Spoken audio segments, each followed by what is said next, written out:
আজি ইয়ালৈ আমাৰ মন্ত্ৰী, সাংসদ, বিধায়ক, প্ৰাক্তন জিলাৰ সভাপতি, মণ্ডল সভাপতি সকলোকে আমন্ত্ৰণ জনাইছে আৰু নিজৰ নিজৰ জেগাত কেনেকুৱা প্ৰস্তুতি হৈছে সেইখিনি পৰ্যালোচনা এটা হ'ব আৰু ৰাজ্যিক সমিতিও আমাক কিছু পৰামৰ্শ দিব, যিখিনি পৰামৰ্শ মতে আগন্তুক দিনত আকৌ আমি তাত সংযোজন কৰিম, যিটোৰ জৰিয়তে আমাৰ নিৰ্বাচনটো সহজ হ'ব বা আমি ৰাইজক আৰু বেছি সেৱা কৰিব পাৰিম।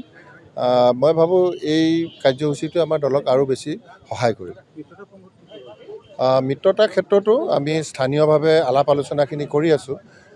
আমাৰ তাতে যেনেকৈ গণশক্তি আছে, SGP আছে, তেওঁলোকৰ লগত আমি প্ৰাৰম্ভিক আলোচনাবিলাক ইতিমধ্যে প্ৰায় আমি কৰি আছোঁ আৰু মিলামিচিৰে আমি ইলেকশ্যনটো খেলিবলৈ চেষ্টা কৰিম।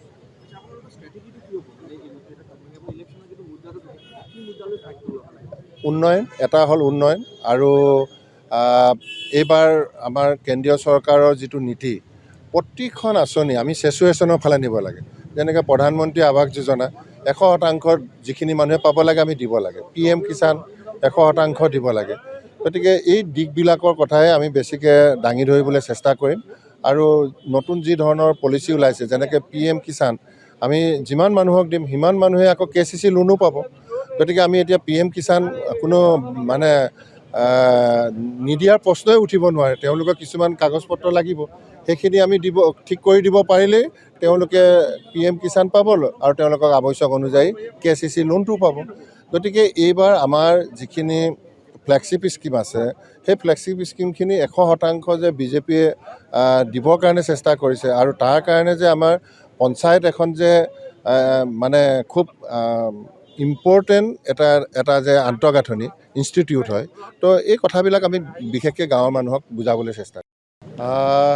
আজি ইয়ালৈ আমাৰ মন্ত্ৰী, সাংসদ, বিধায়ক, প্ৰাক্তন জিলাৰ সভাপতি, মণ্ডল সভাপতি সকলোকে আমন্ত্ৰণ জনাইছে আৰু নিজৰ নিজৰ জেগাত কেনেকুৱা প্ৰস্তুতি হৈছে সেইখিনি পৰ্যালোচনা এটা হ'ব আৰু ৰাজ্যিক সমিতিও আমাক কিছু পৰামৰ্শ দিব, যিখিনি পৰামৰ্শ মতে আগন্তুক দিনত আকৌ আমি তাত সংযোজন কৰিম, যিটোৰ জৰিয়তে আমাৰ নিৰ্বাচনটো সহজ হ'ব বা আমি ৰাইজক আৰু বেছি সেৱা কৰিব পাৰিম।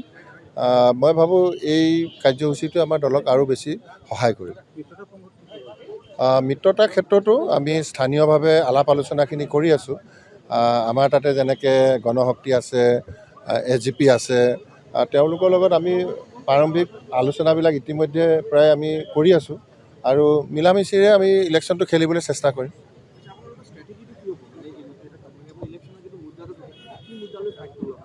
উন্নয়ন এটা হ'ল উন্নয়ন আৰু এইবাৰ আমাৰ কেন্দ্ৰীয় চৰকাৰৰ যিটো নীতি, প্ৰতিখন আঁচনি আমি চেচুৱেশ্যনৰ ফালে নিব লাগে। যেনেকৈ প্ৰধানমন্ত্ৰী আৱাস যোজনা 100% যিখিনি মানুহে পাব লাগে আমি দিব লাগে, PM কিষাণ 100% দিব লাগে। গতিকে এই দিশবিলাকৰ কথাই আমি বেছিকৈ দাঙি ধৰিবলৈ চেষ্টা কৰিম আৰু নতুন যি ধৰণৰ পলিচি ওলাইছে, যেনেকৈ PM কিষাণ আমি যিমান মানুহক দিম সিমান মানুহে আকৌ KCC লোনো পাব। গতিকে আমি এতিয়া PM কিষাণ কোনো নিদিয়াৰ প্ৰশ্নই উঠিব নোৱাৰে। তেওঁলোকৰ কিছুমান কাগজ পত্ৰ লাগিব, সেইখিনি আমি ঠিক কৰি দিব পাৰিলেই তেওঁলোকে PM কিষাণ পাব আৰু তেওঁলোকক আৱশ্যক অনুযায়ী KCC লোনটো পাব।